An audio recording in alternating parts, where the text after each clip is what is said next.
बिस्मिल्लाहिर्रहमानिर्रहीम। अस्सलाम वालेकुम। इय्याका नअबुदु व इय्याका नस्तईन। मेरे प्यारे हमवतनों, आप सबको 23 मार्च मुबारक हो। उम्मीद है कि सब ने शहीदों की कुर्बानियों को याद किया होगा, फातिहा पढ़ी होगी उनके लिए, और नए अज़म से खड़े हुए होंगे कि इस पाकिस्तान की हमने हिफाजत करनी है। इसको हमने ऐसे लोगों के हाथों में नहीं जाने देना है जो पहले लूट के खा गए, या जिन्होंने कभी परवाह नहीं की आवाम की भी और मुल्क की भी। मुझे और आपको अपने मुल्क के लिए खुद खड़ा होना है, खुद आवाज़ उठानी है। हमने गलत हाथों में नहीं जाने देना दोबारा से मुल्क को। अपने बच्चों को हमने आइंदा के लिए तैयार करना है, अपनी नस्लों को तैयार करना है कि पाकिस्तान की कैसे हिफाजत की जाएगी और आने वाली नस्लों के लिए क्या हम करके जाएंगे, उनकी तालीम का, उनकी सेहत का, उनके रोज़गार का। अल्लाह करे इमरान खान को 10 साल और मिल जाएं कम से कम, कि वो जो चाह रहे हैं वो कर सकें, और हम में से ईमानदार लोग सामने आएं और खड़े हों उनका साथ देने के लिए, ताकि कि पार्टी में भी ईमानदार मुखलिस लोग आ जाएं, जो उनको मजबूरी में लेने पड़े थे, उनके बगैर पार्टी चल सके। हमें अशद ज़रूरत है ईमानदार, हमदर्द, मेहनती लोगों की, जो ना खाएं और ना खाने दें, एक दूसरे पे खुद नज़र रखें कौन क्या कर रहा है, जेलिस ना हो किसी के काम से, उसकी हौसला अफजाई करें, एक दूसरे के साथ मिल के काम करें, सीरियसली सोचें कि हमें क्या करना है अपने वतन के लिए, अपने आवाम के लिए। वतन को कैसे हमने खूबसूरत बनाना है, कैसे हम खुद खड़े होकर सफाइयाँ करनी शुरू करें। कभी आपने देखा है कहीं बाहर मुल्कों में, जैसे ही बाहर का मौसम आता है, वॉलंटियर निकलते हैं, लोग स्टूडेंट्स निकलते हैं, सारी जगहों की सफाइयाँ करते हैं, गंद उठाते हैं। यही कुछ अगर हम अपने मुल्क में भी करें, क्या हम अपने मुल्क को नहीं बना सकते वैसा? इमरान खान यही सोच रहे हैं ना कि मगरबी ममालिक की तरह हमारा मुल्क भी साफ़ सुथरा हो जाए, वहाँ जैसे ही हमारे अवाम को आराम मिले, सहूलतें मिलें। आप लोग साथ दीजिए, और ये 172 का वोट नहीं चलेगा, 22 करोड़ का वोट चलेगा। वो किसको चाहते हैं? और ये जो बिकाऊ माल है, इसको तो बिल्कुल भी नहीं बाहर निकलने देना चाहिए। ये तो इस काबिल ना रहें, किसी भी पार्टी के हों, किसी भी पार्टी में जाएं, इनको दोबारा इलेक्शन में खड़े होने की कोई इजाज़त नहीं होनी चाहिए। इनको फ़ौरन नाअहल कर देना चाहिए, कानूनन भी इखलाकन भी इन पे पाबंदियाँ होनी चाहिए।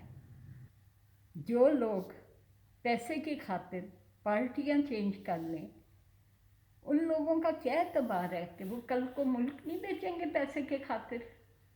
क्या खुद ही जासूसियाँ नहीं करेंगे पैसे की खातिर? क्या इंतशार नहीं फैलाएंगे पैसे की खातिर, जो आजकल हो रहा है? कहाँ से फंडिंग हो रही है इनकी? कहाँ से इनके पास इतना पैसा आ रहा है? आवाम का जो चोरी किया हुआ है। या बाहर का।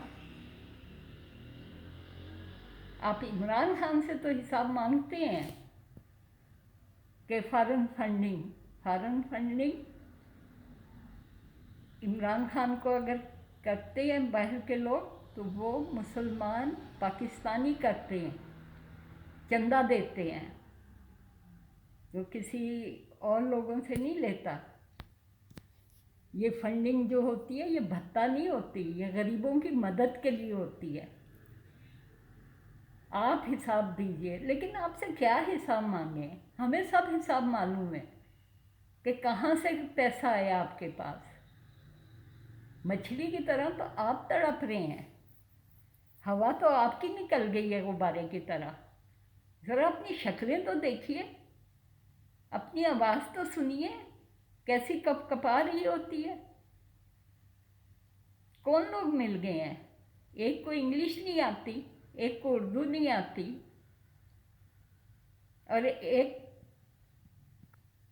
और आपके साथियों को शर्म नहीं आती। वैसे दिल में तो सोचते होंगे वो कि हम क्या बेवकूफ़ी कर रहे हैं, हम किसका साथ दे रहे हैं, लेकिन मजबूर हैं कि पार्टी के मेंबर हैं, उनसे पैसे ले रहे हैं, तनख्वाहें ले रहे हैं, तो बोलना तो है ना उनकी हिमायत में, जो साफ पता चलता है कि दिल से नहीं बोल रहे। और फिर कैसी औकात याद करवाई मोहतरमा ने? क्या पूरी लिस्ट गिनवा दी कि आपके दादा क्या करते थे और इमरान खान के दादा उस ज़माने में क्या करते थे? फिर शर्म हया आई कोई सुनकर? क्यों अपने ख़ानदान को वो करते हैं बदनाम? कोई माँ नहीं चाहती कि मेरा बच्चा बिगड़े, और बिगड़ जाए तो वो क्या कर सकती है? अब एक दूसरे पे कीचड़ उछालते हैं आप लोग, ये प्लीज़ छोड़ दीजिए। आप भी पाकिस्तानी हैं, हम भी पाकिस्तानी हैं, सब पाकिस्तानी हैं, हमारा जीना मरना भी यही है। हमने इंग्लैंड में जाके नहीं मरना। अब मुल्क का सोचिए, मिलजुल कर मुल्क का सोचिए कि मुल्क को हमने कैसे चलाना है। एक दूसरे को मशवरे दीजिए, अपोजिशन में भी बैठ के मशवरे दें कि भैया हमारा तजुर्बा है, ऐसे नहीं ऐसे करें। ये नहीं कि बस पैसा बचाना कैसे है, पैसा खाना कैसे है। बारियां लेने की अब कोशिश ना कीजिए। मिलजुल के खाएंगे, तुम्हें भी खिलाएंगे, हम भी खाएंगे। तो मैं सुन रही थी किसी की शेरो शायरी, बहुत अच्छी उन्होंने पढ़ी नज़म। तो खुदारा अभी भी वक्त है, और हम सब का एतमाद इमरान खान पे है। आपकी ये 172 लोग कुछ नहीं कर सकते। और गिनती तो आपकी भी पूरी नहीं है। आप जो कहते हैं कि ना तो 2018 में गिनती पूरी थी, ना बलोचिस्तान में गिनती पूरी थी, आपकी कहाँ गिनती पूरी है? आप तो इलेक्शन भी नहीं लड़ सकते जो बोल रही थी। तो प्लीज़ अपनी इज्जत संभालिए, मजबूर ना कीजिए अवाम को कि वो आप पे गंद उछालना शुरू कर दे। खुदारा अभी भी अकल कीजिए। लोग कह रही थी कि वो अपनी वालदा की मौत के वक्त काउंटी खेल रहे थे, तो लेकिन आप तो घर में बैठे थे, फिर भी वालदा के जनाजे पे नहीं आए साथ। अपने हाथों से तो कब्र में नहीं उतारा आपने। ये सोचिए, अवाम जो है ना, अब ये आपके रोज़ के जो चेंज हुए होते हैं जुमले, उन पे अब नहीं जाती। आप लोग समझते हैं सब भूल गए हैं, कोई नहीं भूला, सबको याद है कि आपने कितना लूटा है पाकिस्तान को। पहले शक्ल कैसी थी, अब करोड़ों लगा के कैसी हो गई है। آرٹیفیشل ہی ہوتا ہے. خدارا آپ عوام کو بیوقوف بنانا چھوڑ دیجیے اور باقی باتیں پھر ہوں گی انشاءاللہ. ماں کی آواز پوری دنیا کی آواز. سبسکرائب کیجیے، لائک کیجیے، شیئر کیجیے. آپ چاہے مخالف پارٹی سے بھی ہیں، میرے خیالات سے اتفاق نہیں بھی کرتے ہیں، تو اس پہ بھی کمنٹ کیجیے، بتائیے کہ آپ یہ غلط بول رہی ہیں، ایسے نہیں ایسے ہونا چاہیے، میری بھی اصلاح کیجیے. اللہ حافظ. اللہ نگہبان. پاکستان زندہ باد.